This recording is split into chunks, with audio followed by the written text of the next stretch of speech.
everyone, I'm Olivia Newton John. Welcome to the show. 20 years ago, Lagudi decided to change tracks.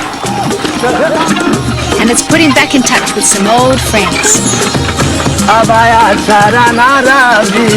Lagudi believes the way of the bullock is the path to inner peace. In Krishna circles, Lagudi is known as a master of the bullock men. This is the bullocks' lot in a Krishna lifestyle. They are the beasts of burden. And as Lagudi will tell you, they're happiest when they're working. A tiny man with an enormous spirit. Lagudi Das is bursting with energy, enthusiasm and drive.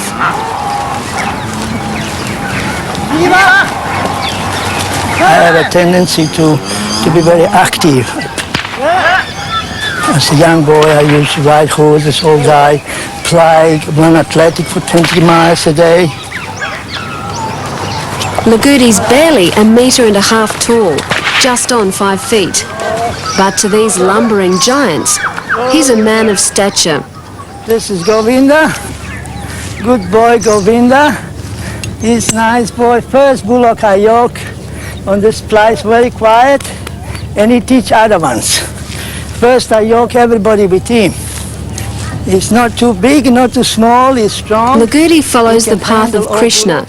He and his bullocks belong to the Hare Krishna farming community near Wollongbar on Australia's New South Wales coast. I put them inside first, and then when I come here, I was 40-year-old, 42, so they said, please Lagudi, try to do something with bullocks, try to yoke them a little bit, try to show the people good example. Okay, good boy.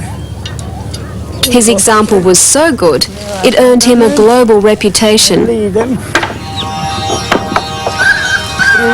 Krishna circles, Lagudi is known as a master of the bullock men. But then he's always had a trainer's touch.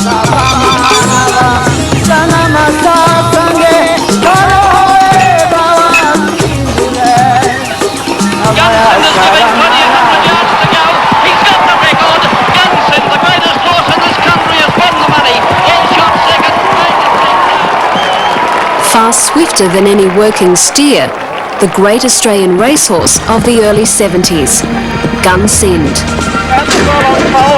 But here's Gunsind going out after the Emperor. It's right in front. Gunsind is getting at a big foot. Zooming home down the outside. Gunsind's on Carter. Gunsind got up and won twice the second. By the champion's side was an immigrant strapper, a Croatian named Andre Tadrik. Andre was working for his trainer's ticket when he got a little too close to one of Gunsind's stablemates.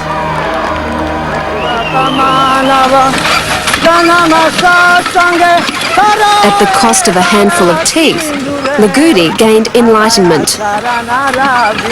He abandoned the sport of kings for the life of a peasant, tending a sacred animal.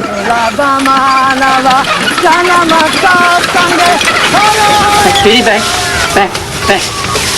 On a neighbouring patch, a younger devotee has also spent years turning cattle into workers.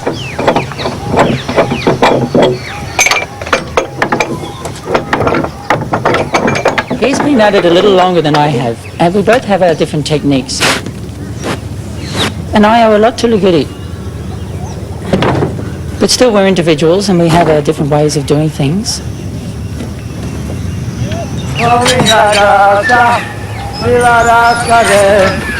Lagudi is very systematic with his bullocks, and he doesn't let them get away with anything. So he has a more sort of stern way of dealing with the bullocks, and that's needed.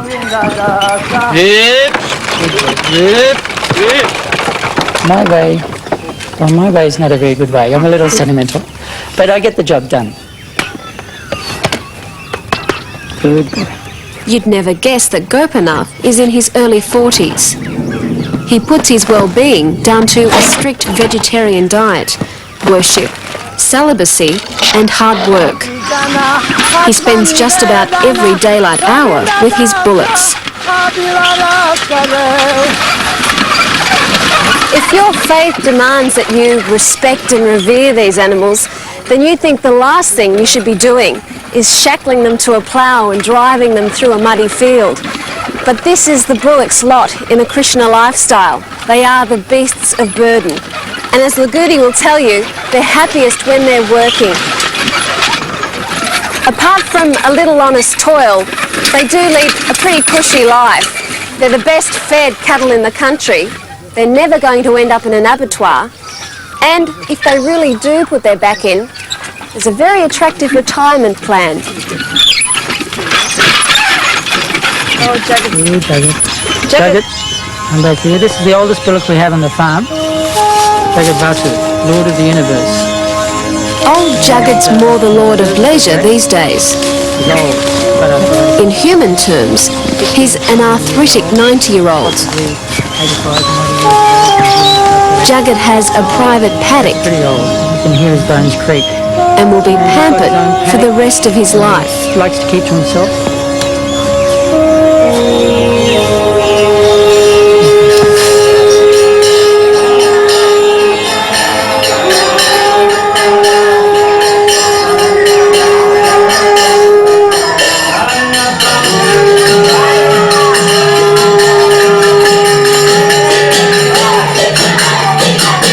For the Hares and their religious cousins in India, the Hindu, the bullock's as relevant today as ever.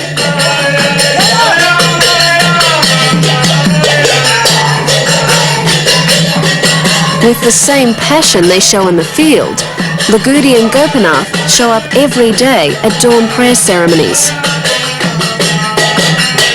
The animals take their place among the other deities. They're given offerings of food and flowers.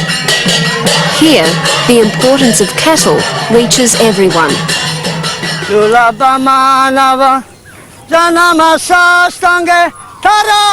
though, take that spirit into the field, even though the bullocks have driven the farm towards self-sufficiency. Lagudi and Gopinath worry that when they pass, so too will their skills.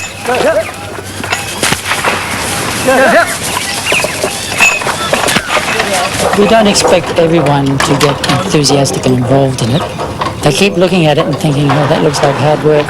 But for us, it's very enjoyable. As time goes on, people are realising more and more that sustainable agriculture is not a fact, cannot happen without the use of animals. And out of all the animals, the bull and the cow are the most valuable in human society. Hare Krishna, Hare Krishna.